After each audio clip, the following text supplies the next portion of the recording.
This simple concept can completely transform how you learn acrobatics. It works for the beginners in my community, as well as for national level breakers like B-Girl Becca.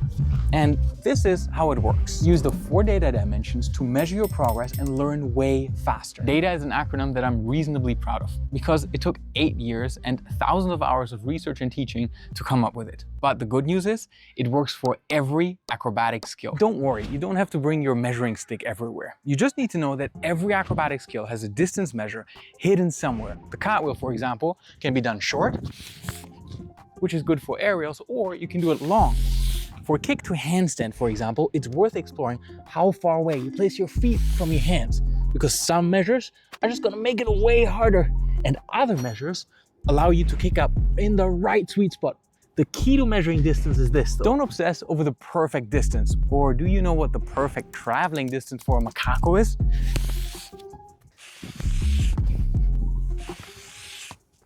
It doesn't exist, or at least it depends on the skill variation, your body type, and your current skill level. That's why you're better off using the universal distance measure as an invitation for exploration. So for example, you could take a stack of blocks, which is a form of a height measure, and then jump over it. When that gets easy, you just increase the distance gradually over time. And you'll necessarily get better as you jump over higher and higher heights.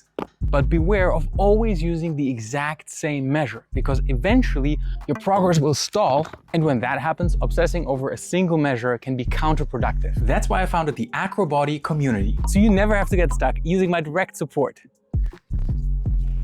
And for the next 30 days, you can use code DATA at checkout, that's DATA, D-A-T-A, to save 50% on your first month or quarter.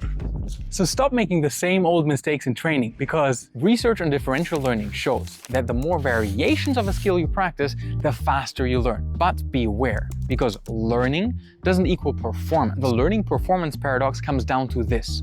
When you practice the same variation over and over again, it feels better in the moment. But when you come back the next day, you start more or less at 0. So the key to faster learning is to have more variability in your practice. And how to do that? We just move on to the next data measure. A stands for angle, and every acrobatic skill has loads of them. And we measure them in degrees.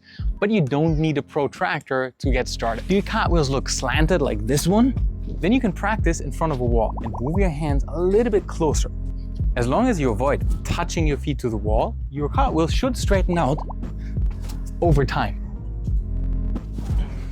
But if that's too advanced, you can also just mark the entry and exit angle of the cartwheel and open it up over time.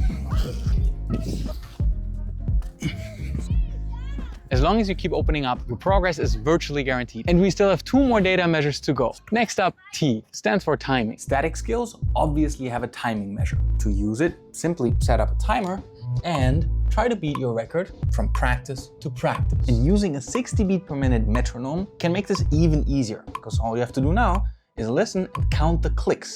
But balance doesn't improve linearly. That's why it can be frustrating to have a really good personal best one session and then not perform so well the next. So instead, you can count accumulated balance time. Take the total sum of all your balances until you hit, let's say, 50-second balance goal this practice. Then the next practice, you're just gonna go for 55-second practice goal. In total, even it takes you 2 or 3 more sets. The practice after that, aim for 60 seconds. And this will virtually guarantee a personal best every practice, plus your balancing time on every individual attempt should clearly improve as the weeks go on. But that's not the only way to use timing. All dynamic skills like cartwheels, macacos, and somersaults also have multiple timing measures. For example, in a macaco, beginners can often barely put their second hand down onto the ground.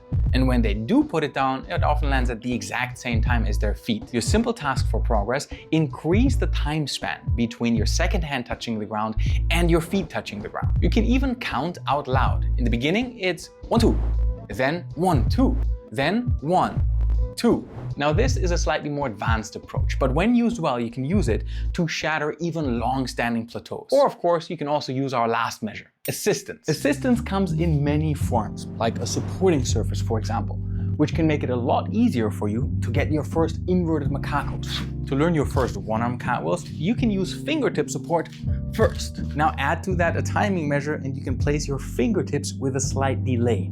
That way you can really gradually move your way towards one-arm cartwheels. And if we wanted to be really nerdy, we could even measure assistance in grams or kilograms. Obviously, that's overkill for most acrobatics practices, but it just goes to show that the data measures are all objective and in principle quantifiable. If it's good enough for science, it will work for our practice. Unless you want to one-up your strength or flexibility first, then check out this video. Yeah, right there, this one.